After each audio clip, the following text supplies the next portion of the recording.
Good evening. This is a call to order for the regular board meeting, the Bridgeport Board of Education. Today is Monday, January 13th, and the time is 6:37.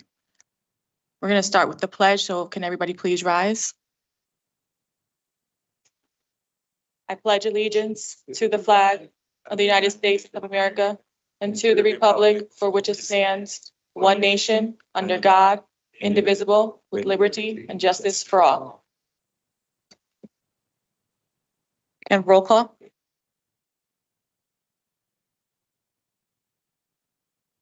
Good evening, everyone.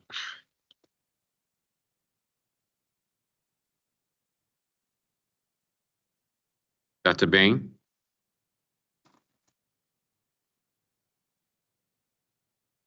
Christine Baptiste Perez. Present. Akeisha Casimir. Here. Mr. William Medina. Present. Ms. Jennifer Perez. Here. Mr. Joseph Sokoloff. Present. Mr. Robert Traber. Mr. Andrew Watson. All right, we have a quorum. The first item on the agenda is going to be student representative reports. So I know we have a few students here. Can't hear me? Can you hear me? Okay. Student representative reports, I'll speak louder. So I know we have someone from Central, Christian Bika. You could come right up to this podium. I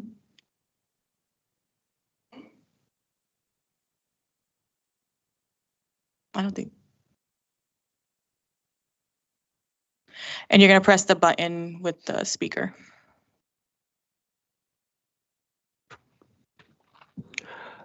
I can be heard? Yes. Okay, thank you, buddy. Good evening, Superintendent Royce, esteemed members of the Board of Education, and everyone here. I am Christian Bika, and I am an 11th grader at Central Magnet, and I'm here to report about the entirety of Central's successes so far. Now, in October, NHS, National Honor Society, we held a blood drive, and we plan to hold another one in February.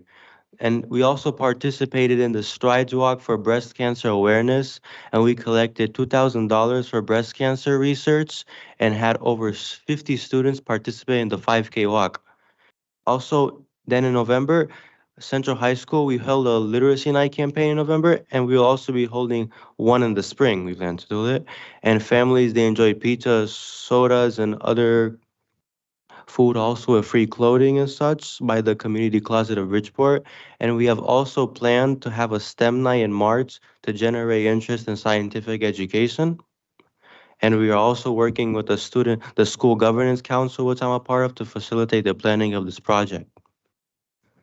And in November, HOSA, which is for the Health Associations of America for Health Careers, they also generated $520 in their team turkey drive for Thanksgiving, and they donated that money for the rescue mission in time for families to receive the turkey for Thanksgiving. And now in December for sports, the CHS cross-country sports team, they had some students qualify for the state championship, and 2 students also made it to the nationals. CHS, we also held a multicultural night event on December 12th, and it's a yearly event that brought the students, faculty, everyone, and families to celebrate the cultures of our students. And it was an exciting time, and I can personally attest to that it was very wonderful and that a lot of people came and there was a lot of activity generated and revenue as well. And in December's host officers, they were also given a challenge with packaging over 100 personal care packages with shampoo, body lotion, combs, chapstick, and many other care items, which they wanted to deliver to the Siri Refugee Center on Clinton Avenue. And HOSA and Interact Club, they also held a toy drive that began at Thanksgiving, and they delivered toys to the Toys for Tots drop-off on December 18, and over 120 toys were dropped off. And Interact and HOSA, they're currently collecting new and gently used coats, gloves, hats, and scarves for the Siri Refugee Center on Clinton Avenue again throughout the month of January. And our first delivery of coats was made on January 10th. and we will be delivering what we collect each Friday of the day for the month of January to them. And Interact students are also in the middle of promoting a peace campaign throughout the school where they plan to make peace bracelets and hold bake sales to generate more revenue for the school, and also promote a general message of peace for the world and in our school in several languages. And there will be a ceremony that there will be a peace wall sign, and we also are inviting the Bridgeport Board of Education on when the ceremony date and event is set. And the Rotary Club, they're also supporting our efforts with a grant to subsidize the purchase of the peace pole, which we'll be putting up in the school. Now, CHS, Interact, and HOSA, they are yet again collecting monetary donations and personal care items as they plan to continue putting together the personal care packets for the Syria Refugee Center on Clinton Avenue. And in December, CA HOSA yet again, they held their state conference in the small auditorium where they had a digital platform that gave information on any scholarship available for HOSA students and information about the much larger spring conference and competitions and internships and information that will help them connect with the International Leadership Conference, which I found well. And in January, close here, we held our science fair and we had many participate from grades 9 to 12. So several classes participated and they displayed their project at the fair as part of their vision of the graduate mastery requirement, which is sort of the capstone for our school to graduate.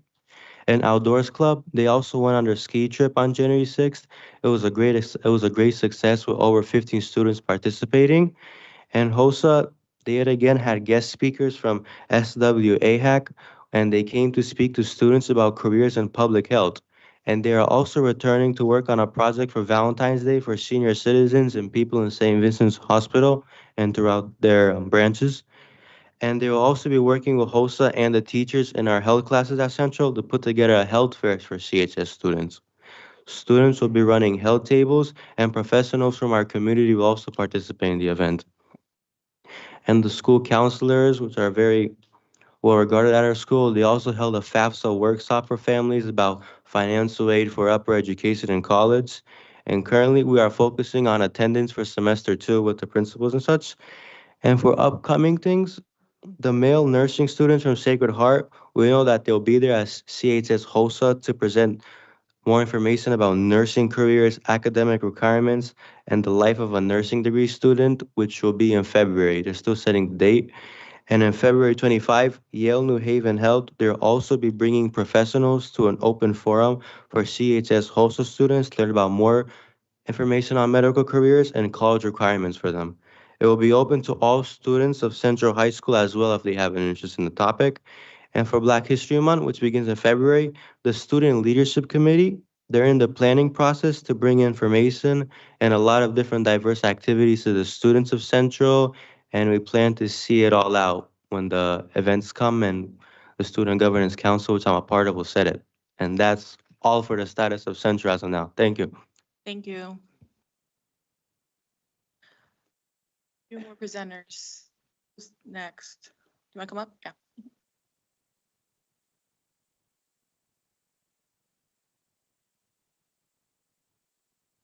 Hello, board. My name is Echo Atkins. I'm a junior at Fairchild Wheeler Aerospace. Thank you for the opportunity to present on behalf of my school. Last time I was here, I shared to you about our STEAM Night Expo that would just happen this past Thursday. I'm happy to report that the evening was a resounding success for Aero and the entire campus. The students worked the hard work and diligent preparation for the evening by staff and students certainly paid off. The dynamic evening involved seniors presenting and completing their capstone projects. People did science fairs, artwork, and even clubs were there to present with the 8th grade students looking to join the school. Thank you to our capstone teachers, Mr. Kokek and Mrs. Barreto, for helping prepare our students. Thank you to the staff and student volunteers for supporting the event, helping recruit students, and showcasing student work and projects. Best of luck to all of those who will be moving on to the science fair. We will be wrapping up our first semester next Friday after our final exams. The exam schedule was shared by Principal Henry, and we will have one exam each day next week. Best of luck to my fellow classmates for finals week. Today, Mr. Henry learned that Skylar Robinson, Arrow Senior, was awarded a $28,000 presidential scholarship. This merit-based scholarship from the University of New Haven was awarded to Skylar based on his impressive credentials. So great job to him. Thank you again for the opportunity to present on behalf of my school. Thank you. Come on up.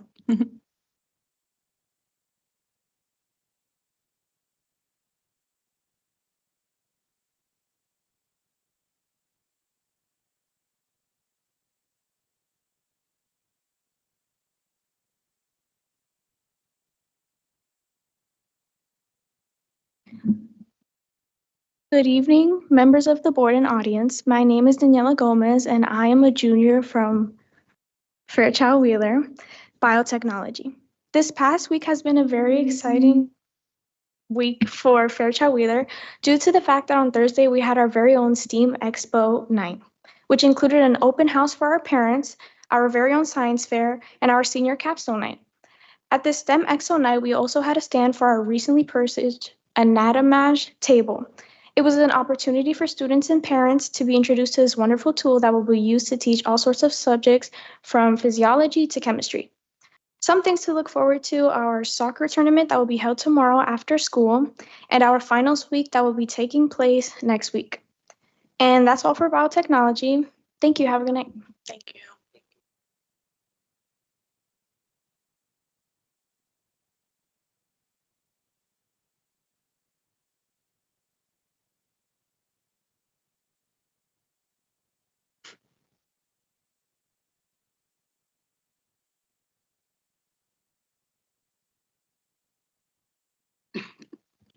Good evening, members of the board. I'm Jordan Moore-Strappel, Junior Representative for IT at Fairchild Wheeler. On January 9th, we simultaneously held our first open house of the year and our students' first science fair and capstone projects. Parents of interested children visited and explored the IT classes and dynamic. Many of our presented projects were powered by the IT theme, with some including difference in rendering softwares, virtual reality powered by AI to practice multiple languages, and AI composing human-like lyrics. While working along these projects, students were also preparing for their final exams and projects for the week of the 20th and begin the new semester on January 27th. The Anatomage table has recently been implemented into the biotech school. All campus will have the opportunity to explore the Anatomage table all campus wide. Thank you. Thank you. Any other student reps? Okay. Thank you all for coming out to share with us what's happening in your schools. We look forward to hearing more from you throughout the year. Next on the do you want to say something? Thank you, Madam Chair. Just before we kick, can we give a big hand to all the students, take the time to come here? I appreciate it. Thank you. Next, we have public comment. We have two folks signed up for public comment. So we have Jennifer Russell.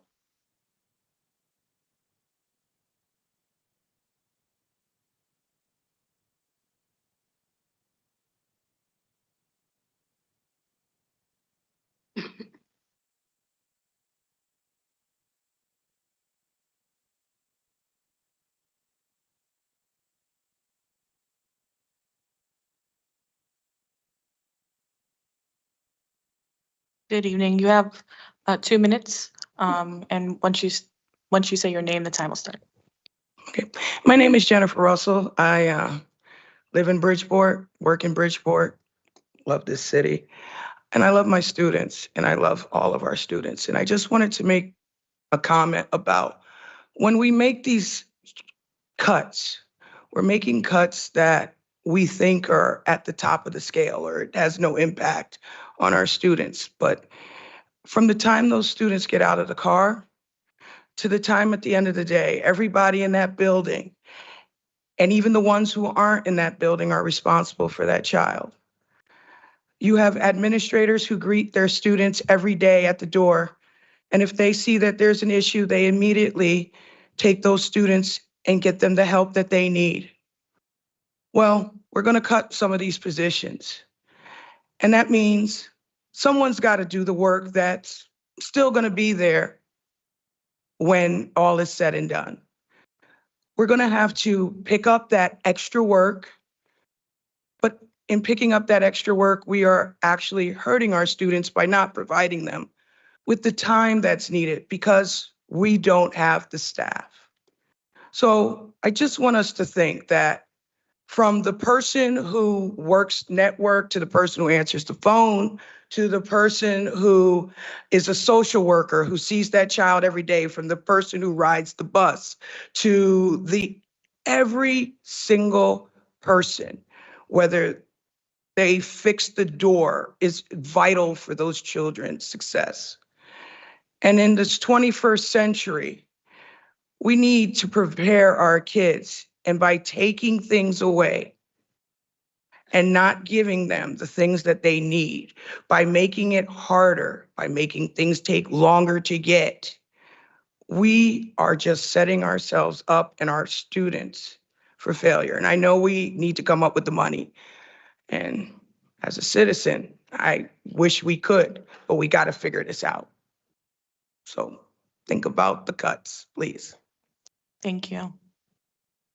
The next person is Faith Sweeney.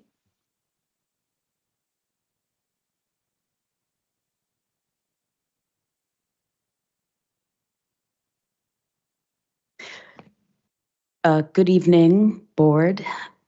My name is Faith Sweeney, 184 Huntington Turnpike. I have two topics I want to talk about tonight.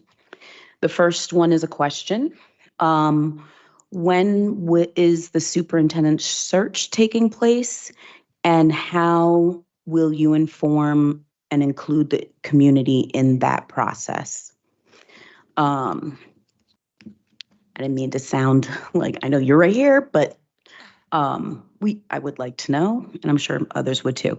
The second one is I've been asking about board information packets connected to the agenda items. On the board website labeled past agenda and minutes, it lists agenda minutes from 2011 to 2023. It looks impressive. However, when you click on links from 2011 to November 2017, none of those links work. So why are the links up? Why is it up there? And then from starting December 19th, 2017, there is a link with minutes. 2018 to 19, the minutes included board votes. So we're getting more information, or the community is. 2019 and 2020, these minutes actually included how members voted. They had a board packets with PowerPoints, budgets, graphs, charts, and related documents for the public to view ahead of the meeting to be held. 2020 to 21, there was also public packets for the public, and nothing beyond that.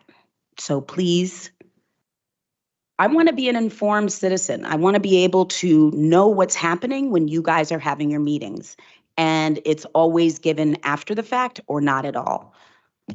Please provide minutes. Thank you. Thank you. Information. All right. Thank you to the speakers who came up today. The next item on the agenda, we have approval of meeting minutes from the regular board meeting on December 9th, 2024. Is there a motion? It was moved by Mr. Benahan. Any seconds? I'll second. Seconded by Mr. Sokolovic. Is there any discussion on the board or the meeting minutes? All right, we'll take a vote.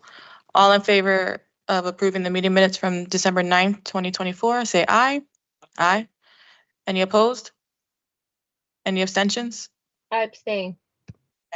Thank you. The next item on the agenda is the special meeting minutes from December 11th, 2024. Is there a motion? Moved by Mr. Benahan, seconded by Mr. Medina. Any discussion on this? We'll take a vote. All in favor of approving the meeting minutes from December 11th? Say aye. Aye. Any opposed? Any abstentions? I abstain. Thank you. And the last approval of minutes is from special meeting December 16th, 2024. Moved by Mr. Benahan, seconded by Mr. Medina. Any discussion? All in favor, say aye. Aye. Any opposed? Any abstentions? I abstain. Thank you. All right, so those, all three were approved. The next item on the agenda is the chairperson's report. I'll start by saying, can't see what I wrote. We have new committee assignments that I believe have been posted to the website, and if they have not, we'll have that up ASAP. It is up, okay. So I'll announce them. Finance Committee is going to be chaired by Jill Sokolovic with Willie Medina and Tahiba Bain as committee members. Facilities Committee will be chaired by myself with Andre Woodson, Albert Benahan. Personnel and Policy will be chaired by Mr. Medina with myself and Jill Sokolovic on it. And Instruction Support Services Committee will be chaired by Mr. Traber with Mr. Woodson and Mr. Benahan on it.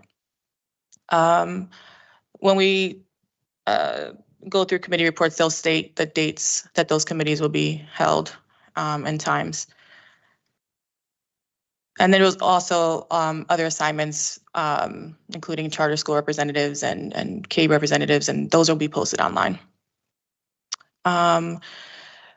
Also, Dr. Avery and I spoke before the State Board of Education Accountability and Support Subcommittee last Thursday, where we shared our plans for addressing the budget deficit and our plans to support special education in this upcoming year, and as well as trainings that the board has gone through and will be going through. The state subcommittee has referred us to the state board, so we will be meeting, going over a similar presentation with the state board at a time to be determined, and that will be shared with the board members when we find out the date. Also, I met with CABE this morning with Nick Caruso, who's worked with us in the past, and we discussed, kind of had a conversation about how CABE can help support the board in creating different goals and also just improving some of our relations. And so we actually will have a retreat with CABE. They are going to come down on a Saturday, February 1st. And we'll have a Saturday morning retreat. It'll be from about 9 to 12.